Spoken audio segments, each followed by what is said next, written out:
नमस्कार मैत्रिणींनो, दिवाळीच्या फराळातील हा खास पदार्थ पण आपण आज बिना अंड्याचा करायचा आहे। एका कढईमध्ये मी 300 ml दूध घेतला आहे।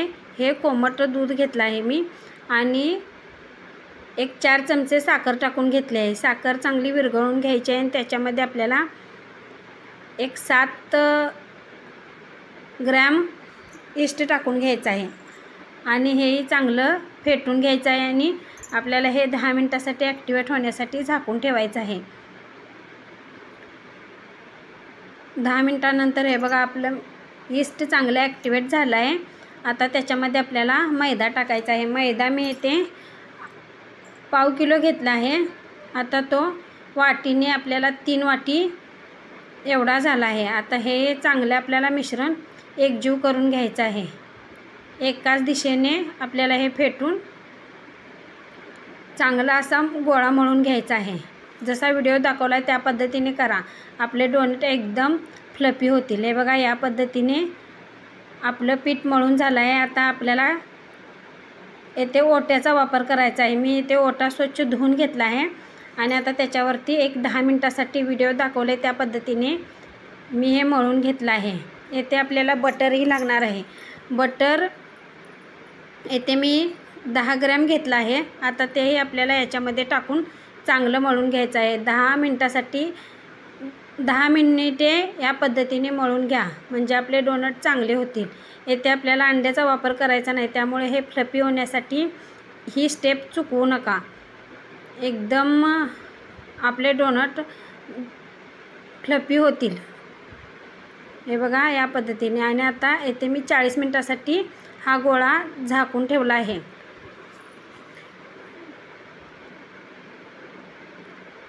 कापड झाकून या पद्धतीने 40 मिनिटासाठी झाकून ठेवा आणि 40 मिनिटांनंतर तुम्ही बघू शकता आपलं बॅटर किती छान झालं आहे। हे बघा एकदम फ्लफी असं झालं आहे।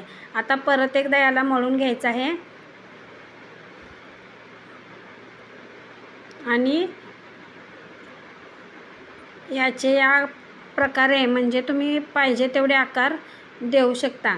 मी चाकूने ते कट करून हे डोनट पाडून घेतले आहेत आणि व्हिडिओ दाखवले त्या पद्धतीने तुम्ही याचे गोल गोल गोळे करा आणि 10 मिनिटासाठी हे परत एकदा झाकून ठेवायचं आहे आपल्याला। हे बघा या पद्धतीने अजिबात जास्त दाब न देता हलक्या हलक्या हाताने हे गोळे आपण एका ताटात मैदा टाकून हे गोळे झाकून ठेवा। 10 मिनिटासाठी झाकून ठेवला तरी परत एकदा आपले डोनट जास्त फ्लफी होतील। हे बघा 10 मिनिटासाठी कापड झाकून हे ठेवून द्या। आता 10 मिनिटांनंतर तुम्ही बघू शकता आपले डोनट किती छान फुगले आहेत। आता चाकूच्या किंवा कोणत्याही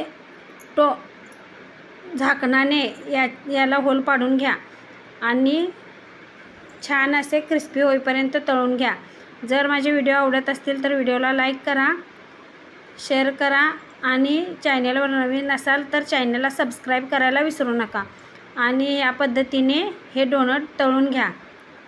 बिना अंड्याचे डोनट एकदा करून बघा, एकदम मस्त आणि फ्लफी होतात।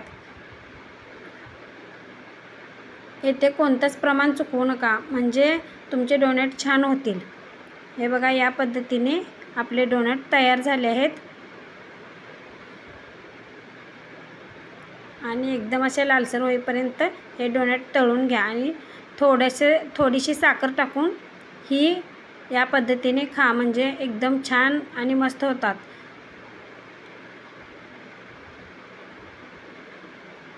हे बघा फ्लफी असे डोनट आपले तयार झाले आहेत। थँक्यू।